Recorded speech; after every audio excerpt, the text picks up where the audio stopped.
예수님의 공생의 사역은 주로 갈릴리 쪽에서 이루어졌습니다.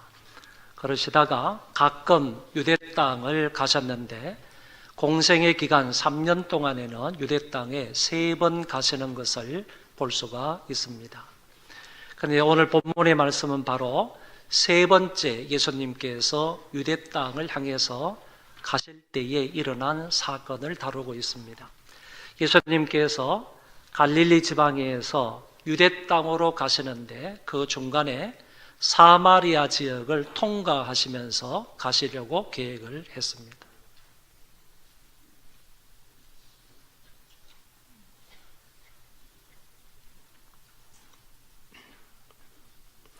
그러시다가 그 중간에 있는 한 동네를 방문하시게 되었습니다. 그 동네 옆에 나병 환자들이 모여서 살고 있는 한 촌에서 한 촌을 지나가시게 되셨는데, 이 나병 환자들이 모여서 살고 있는 이 동네에서 예수님이 그 동네로 지나가신다는 말씀을 듣고 나서 예수님에게 간절히 요청하는 부분을 볼 수가 있습니다. 여러분, 그 마을이 있으면 마을 주변에 과거에도 그렇고 지금도 이렇게 나병 환자들이 집단적으로 거주하는 곳이 많이 있음을 볼 수가 있습니다. 옛날 제가 살고 있는 고향에서도 한쪽에 산 등성이에다가 산 꼭대기에 나병 환자들이 모여서 살고 있는 부분을 볼 수가 있는데, 이거는 동네에서 조금 떨어져 있지만은 동네에서 완전히 분리되어 살고 있지는 않다는 것을 볼 수가 있습니다. 왜냐하면은 나병 환자들이 그곳에 살면서 동네에서는 조금 떨어져 살기는 하지만은 이곳으로부터 여러 가지 생필품을 보급받아서 살아야 하기 때문에 조금 떨어져 있기는 하나 완전히 분리되어 있지는 않다, 이렇게 생각할 수 있겠습니다. 제가 이곳에 가가지고 고등학교 때 그곳에 있는 학생들하고 같이 예배를 한번 드린 적이 있는데, 역겨운 그런 냄새 때문에 예배를 드리는데 굉장히 고통스러웠던 그런 기억이 아직도 남아 있습니다. 뿐만 아니라 고흥 근처에 가면 소록도라는 데가 있는데, 여기는 우리나라 초창기 때 나병 환자들이 집단적으로 모여서 생활을 했던 곳이기도 합니다. 지금도 그곳에는 그런 환자들이 많이 있음을 우리가 알게 됩니다. 이것처럼 당시 예수님이 사셨던 갈릴리나 아니면 사마리아나 유대지방이라 할지라도 그 동네 옆에 이런 나환자촌들이 있었다 하는 것을 우리가 알게 됩니다. 예수님이 이 마을을 가실 때 10명의 문둥병자가 그 예수님을 보고 이렇게 소리를 지른 것입니다. 예수 선생님이여, 우리를 불쌍히 여기소서 그랬습니다. 여러분, 이들은 이미 예수님이 어떤 분이신지에 대해서 소문으로 잘 들어왔습니다. 그 예수님은 하늘나라를 선포하신 분이다. 그리고 많은 이적을 행하신 분이다. 그리고 병자를 낫게 귀신을 쫓아내신 분이다. 이와 같은 소문, 이와 같은 얘기들을 많이 들어왔던 환자들입니다. 이 사람들이 예수님이 우리 마을 앞에 하신 말씀을 듣고 이 사람들이 소리를 질러서 예수 선생님을 말했다는 말입니다. 여기에서 선생이라는 말은 선생이나 주인의 뜻도 있지만은 저는 권위를 가진 자라는 의미로 부르고 있습니다. 예수님께 선생이여 이렇게 불렀을 때에는 당신이 우리에게 무엇을 가르쳐 주십시오 하는 의미, 예수 선생이 부른 것이 아니고 당신은 우리를 치유할 수 있는 분입니다 라는 의미로 예수를 선생님 이렇게 불렀다는 얘기입니다. 그리고 불쌍히 여겨주소서라는 어떤 뜻을 가지고 있는 인간의 현실에 자비를 주소서라는 뜻을 가지고 있는 말입니다. 여러분, 이들이 안고 있는 그 비참한 현실은 어떤, 지금 유가종이 해서 그 가운데서 진물이 흘러나오는 그런 상태이고, 그리고 통증을 느끼지 못하면서 살이 썩어 들어가고 있는 그런 현실이고, 눈이 잘 보이지 않는 것이고, 체력이 떨어지는 것이고, 더 나아가서 철저하게 사람들로부터 소외를 받은 그런 사람들입니다. 부모로부터도 소외를 받았을 것이고, 다른 친인척들로부터, 동네 사람들로부터 소외를 받았던 그런 사람들이 오늘 본문에 나오는 이 나병 환자들이었습니다.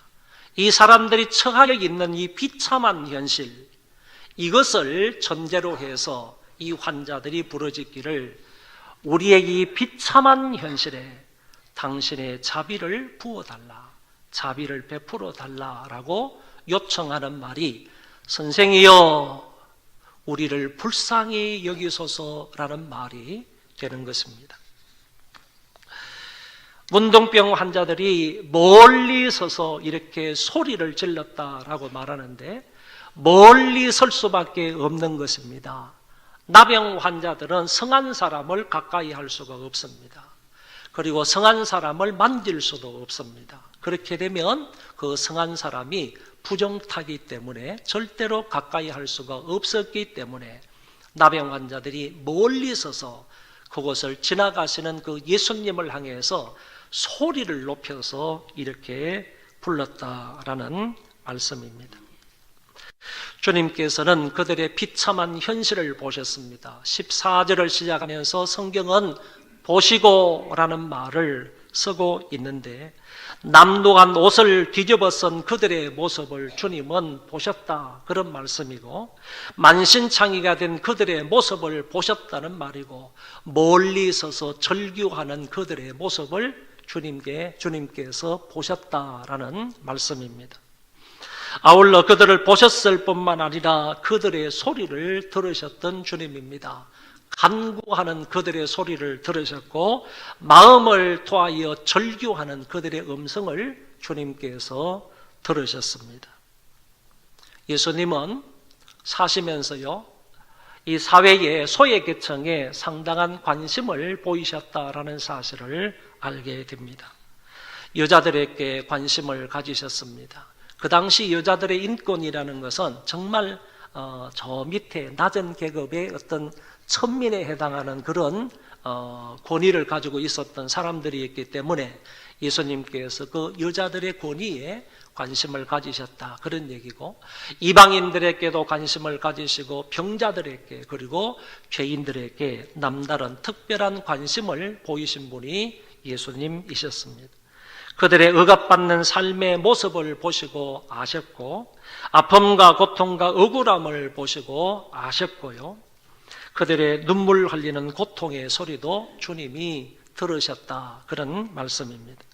결국에 주님은 저들의 처참한 상황을 아시고 보셨고요, 뿐만 아니라 한이 서린 저희들의 간청을 들으셨던 분이 바로 우리 주님이다라고 말씀드릴 수 있습니다. 그 주님께서 그들에게 하시는 말씀이, 가서 제사장들에게 너희 몸을 보이라 하셨더니 그들이 가다가 깨끗함을 받은지라. 이때는 아멘 하셔도 됩니다.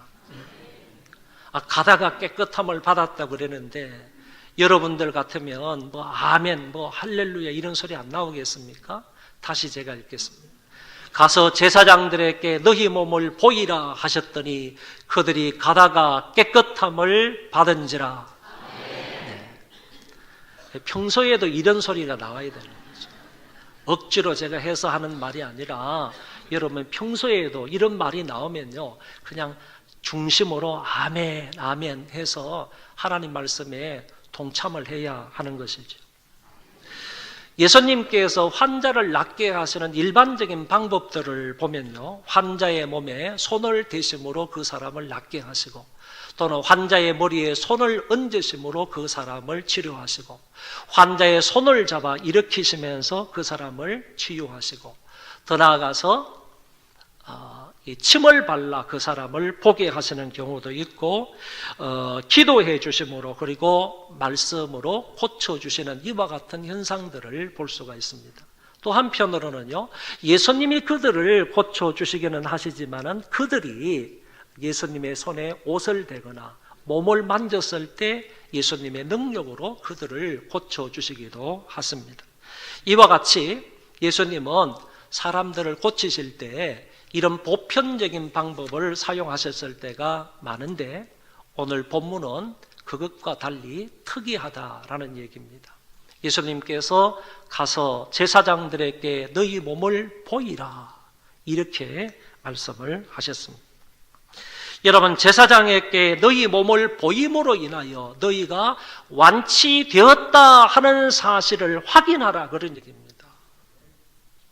예수님께서 지금 그 환자들에게 말하기는요, 너희 몸을 제사장에게 가서 보여라 라고 하는 이 말씀은 제사장에게 가서 너희들의 몸을 보임으로 인하여서 제사장으로 하여금 너희 몸이 완치되었다 하는 판정을 받으라, 이런 의도로 주님께서 이 말씀을 하셨다는 얘기입니다. 여러분, 문둥병 환자는요, 반드시 제사장에게 가서 자기 몸을 보여야 합니다. 자기 몸속에 피부병이 나가지고 고름이 흐르고, 그 다음에 감각이 없고, 그 다음에 이렇게 막 살이 썩어서 들어가고, 이런 현상이 벌어지면 이거 문둥병이 아닌가, 이런 것을 알기 위해서 제사장에게 반드시 찾아가서 자기 몸을 보임으로 인하여서 혹시 문둥병이 아닙니까? 라는 것을 제사장에게 가가지고 몸을 보여서 판정을 받아야 되는 거예요. 이거는 그냥 단순한 피부병입니다, 그렇게 판정을 받든지, 그렇지 않으면 당신은 나병 환자입니다, 이렇게 진단을 받든지, 제사장이 그 당시 의사 역할을 했기 때문에 반드시 제사장에게 가서 자기의 몸을 보여야 되는 거예요. 그러니까 문둥병 환자는 반드시 한 번은 제사장에게 가가지고 자기의 몸을 보여야 되는데, 2번 보인다는 것은 이거는 그 사람은 행운한 거예요, 행운한 거예요. 2번째 가는 것은 나았다는 판정을 받기 위해서 제사장에게 가는 것이기 때문에 2번 자기 몸을 제사장에게 보이러 가는 사람은 정말 복된 사람이라는 거예요. 그 사람은 이미 10명의 문둥병, 나병 환자들은 이미 제사장에게 한번 가서 제사장으로부터 당신은 나병 환자입니다 라는 판정을 받았어요. 근데 다시 예수님께서 그들에게 말하기를 너희들이 제사장에게 가서 너희 몸을 보이라 라고 하신 것은 제사장에게 감으로 인하여서 완치 판단을 받으라, 그런 얘기가 되니까 이 사람들은 어쩌면 흥분 속에서 갔다고 볼 수가 있겠습니다. 그런데 가다가 놀라운 그런 변화가 일어났다는 것입니다. 그 변화가 뭐냐? 그것이 바로 가다가 예수님의 능력에 의해서 그들이 깨끗함을 받았다라는 말씀입니다. 처음에는요, 갈 때 이 사람들에게 역시 감각이 없었습니다. 나병 환자로서 감각이 없이 가는 겁니다. 여전히 몸에서 고름이 흐르는 겁니다. 이런 몸으로 처참한 비참한 그런 몸으로 가는데, 그런데 가다가요, 그 주님의 말씀을 믿고 가다가 보니까 어느 순간에 자기의 몸이 완치되었다는 얘기예요. 처음에는 그러지 못하였는데 주님의 말씀을 믿고 한 걸음 한 걸음 10명의 문둥병 환자가 제사장을 향해서 갔는데, 가다가 말씀에 의해서 깨끗이 치료를 받았다, 그런 말씀입니다. 그들은 주님에 의해서 낫게 된 겁니다. 주님에 의해서 깨끗이 치료함을 받은 겁니다. 말씀의 능력이 그들을 살린 거예요. 말씀의 능력이 그들을 깨끗하게 만드신 것입니다. 여러분, 나병은 결단코 치료될 수 없는 병입니다. 이 불치의 병입니다. 의사에 의해서 고침을 받을 수 있는 병이 아니라는 얘기입니다. 그런데 그들은 주님의 말씀을 믿고 가다가 고침을 받았습니다. 여러분, 이런 역사를 어디에서 경험할 수 있겠습니까? 이런 은혜를 어디에서 얻을 수 있겠나요? 그리고 이런 감격을 어디에서 체험할 수가 있겠습니까?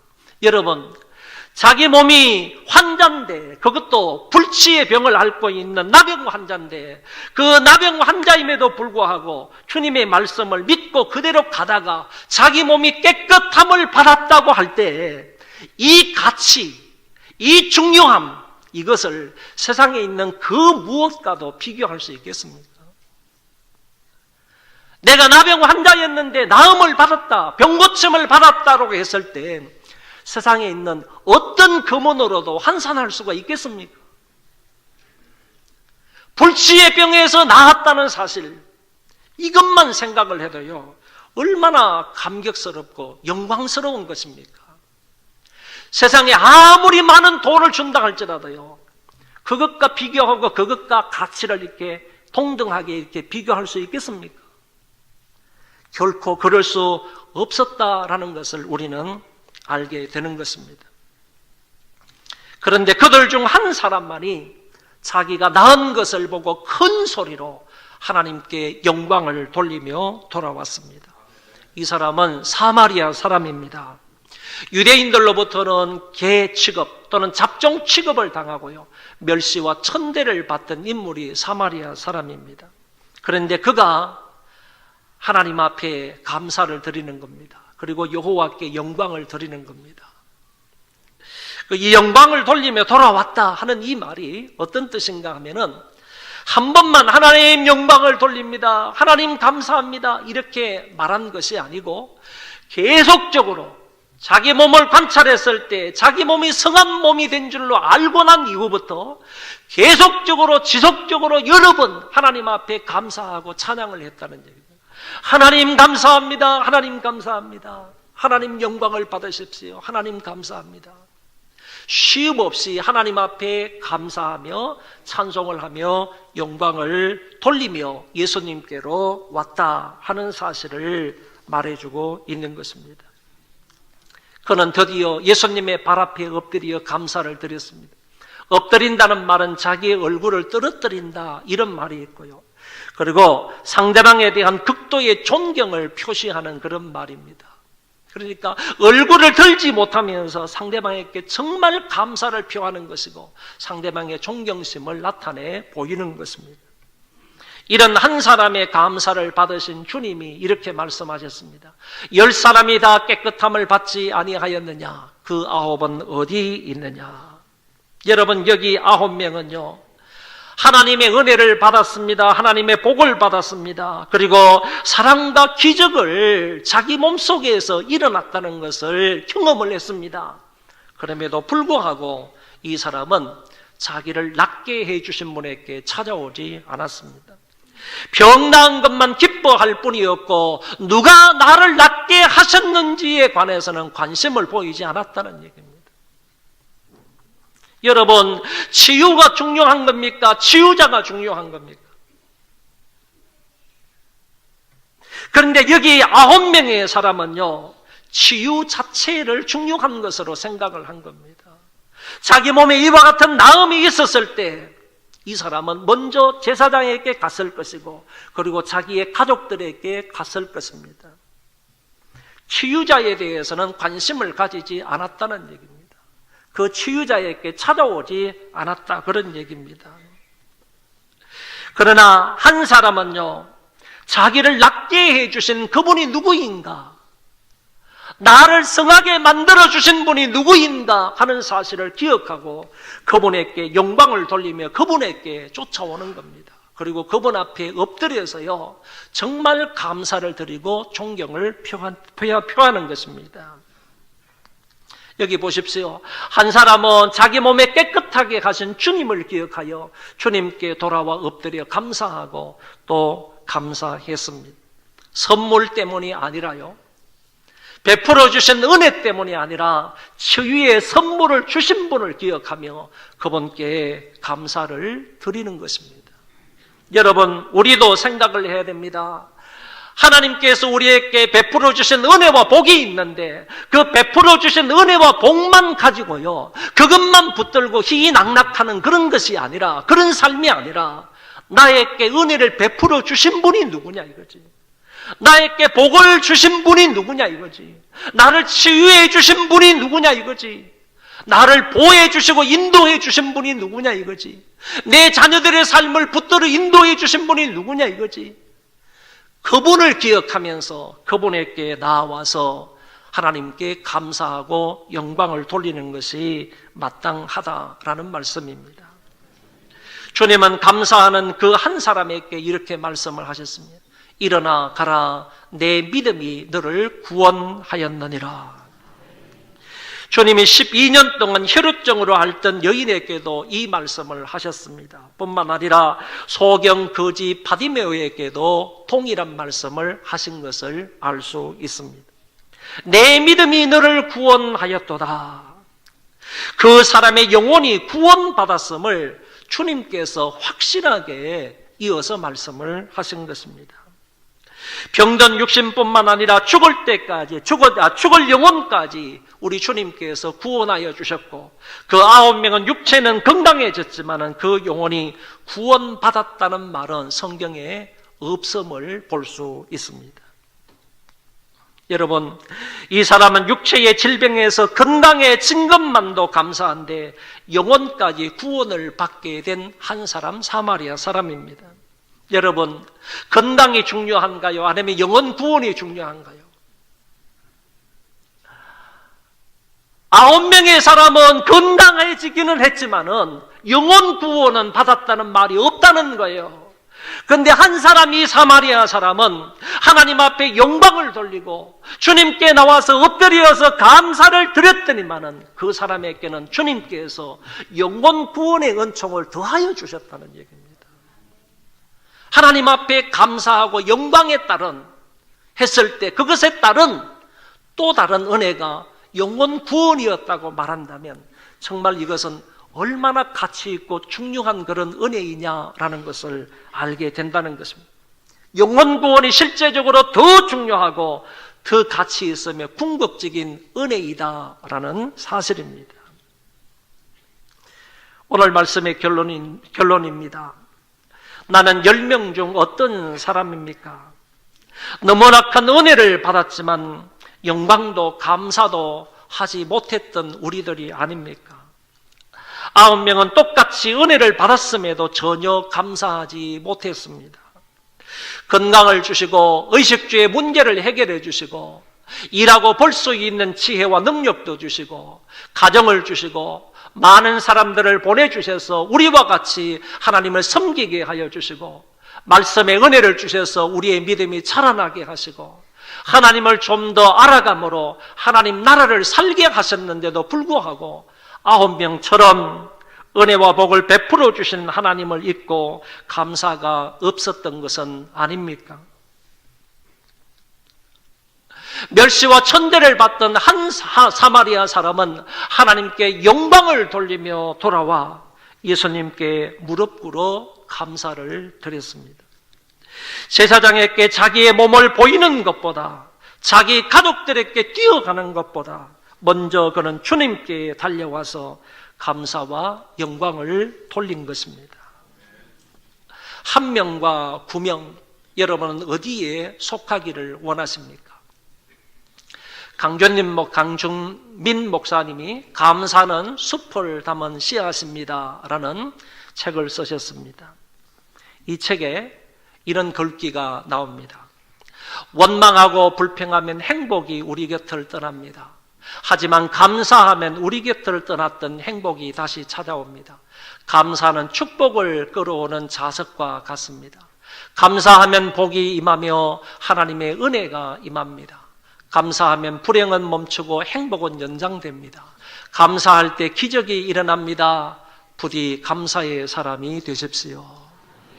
여러분, 감사는 축복을 끌어오는 자석이라고 말합니다. 부디 감사하라고 강 목사님은 얘기하고 있습니다. 아주 오랜 옛날에요. 이거는 옛날 이야기입니다. 아주 오랜 옛날에 이 사탄이 이 지구상에 내려와서 노르웨이의 한 마을에 자기의 창고를 만들었답니다.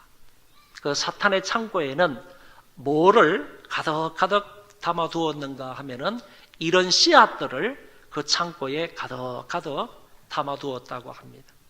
미움의 씨앗, 시기의 씨앗, 질투의 씨앗, 눈물의 씨앗, 분노의 씨앗, 험담, 이런 씨앗들을 자기 창고에 가득가득 채워놓고 이제 이 씨앗들을 옆 동네에 가져가 가지고 옆 동네의 사람들의 마음속에 이 씨앗을 심기 시작을 하는 거예요. 근데 이 동네에 가가지고 사람들에게 미움을 심고, 그리고 이 동네에 가서 사람들에게 분노와 슬픔의 씨앗을 심고, 이랬을 때 웬만한 동네의 사람들은 90% 이상 이 씨앗이 그 마음속에 자라나서 열매를 다 맺더랍니다. 웬만한 동네에는 사탄의 창고에 있는 이 씨앗들을 갖다가 뿌렸을 때 다 발아하고 나중에는 열매를 맺더라라고 얘기합니다. 그런데 이 씨앗들을 가져가 가지고 옆 동네의 한 동네에 가서 씨앗을 뿌렸는데 그 동네에서만큼은 이 씨앗들이 싹을 틔우지를 못하는 거예요. 미움의 씨앗을 갖다가 심고, 시기의 씨앗을 갖다 심고, 질투, 눈물, 분노, 험담, 이런 씨앗들을 부단히 갖다가 심었는데도 불구하고 그 동네에서는 이것들이 싹이 나지를 않는 거예요. 그 동네 이름이 뭔 줄 아세요? 감사의 동네입니다. 그래서 노르웨이에 이런 이야기가 근거가 되어서 속담이 하나 나왔습니다. 감사하는 마음에는 사탄이 씨앗을 뿌릴 수가 없다. 그런 거로 오늘 이 이야기가 저와 여러분들에게 주는 메시지가 뭐냐 하면은 악한 사탄이 우리 마음속에 이런 악한 씨앗들을 뿌리지 않게 하기 위해서, 그 뿌린다 할지라도 싹이 나게 하지 않기 위해서는, 싹 나지 않게 하기 위해서는 우리 마음속에 항상 감사하는 생활을 해야 된다. 감사하는 마음에는 절대로 사탄이 이런 씨앗들을 심을 수 없다라는 사실을 기억할 수 있기를 바랍니다. 감옥과 수도원은 공통점이 있고 차이점이 있습니다. 간단하게 말하면 공통점은 고립이라는 것이고 차이점은 불평과 감사입니다. 이런 말을 합니다. 감옥과 수도원의 근본적인 차이는 단지 불평하느냐 아니면 감사하느냐의 차이일 뿐이다. 수감된 죄수가 수도사와 같은 감사의 마음을 가질 때 감옥은 수도원으로 성화될 것이고, 반면에 수도사가 불평하는 마음을 가질 때 그 수도원은 감옥으로 전락할 것이다. 무슨 말이죠? 수도원에 있으면 다 감사하게 되는 게 아니라는 얘기예요. 그리고 감옥에 있다고 해서, 그곳에 고립이 되어 있다고 해서 맨날 원망하거나 불평할 것도 아니라는 얘기입니다. 우리가 어떤 모습으로 살든지 간에, 어디에 고립되어 살든지 간에, 사방이 꽉꽉 막혀 있는 그와 같은 곳에서 삶을 산다 할지라도 감사하면, 하나님께 감사하고 영광을 돌리고 그곳에서 감사하면 그곳이 천국이 된다는 얘기입니다. 여러분이 어디에 있든지 간에 우리가 감사할 때 그곳이 바로 천국이 된다 하는 사실을 말해주고 있습니다. 여러분들의 환경이 아무리 세상적인 것들로부터 사방이 꽉 막혀 있어 고립되어 있다 하더라도 그 속에서 하나님께 감사하고 또 감사하면 그곳이 바로 천국이 될 것입니다. 그곳에서 다수는 10명 중에 9명은 감사하지 않을 수가 있습니다. 내가 살고 있는 삶의 이 환경 속에서요, 이 삶의 테두리 속에서, 반경 속에서요, 많은 사람들이 불평하고 원망한다는 거죠. 감사하지 않을 수 있습니다. 그렇지만은 여러분만큼은요, 한 사람 나오는 이 사마리아 사람처럼 중심으로 영광을 돌리고 엎드려 감사할 수 있기를 바랍니다. 이런 영광과 감사는 또 다른 큰 은혜가 주어집니다. 다시 말씀을 드리면 영광과 감사에 따른 또 다른 은혜가 있다라는 것입니다. 이 또 다른 은혜가 우리가 앞에서 감사했던 감사거리보다도 훨씬 더 가치 있고 중요한 감사거리가 될 수 있다라는 말씀입니다. 오늘 저와 여러분에게 이런 은혜가 넘치시기를 바랍니다.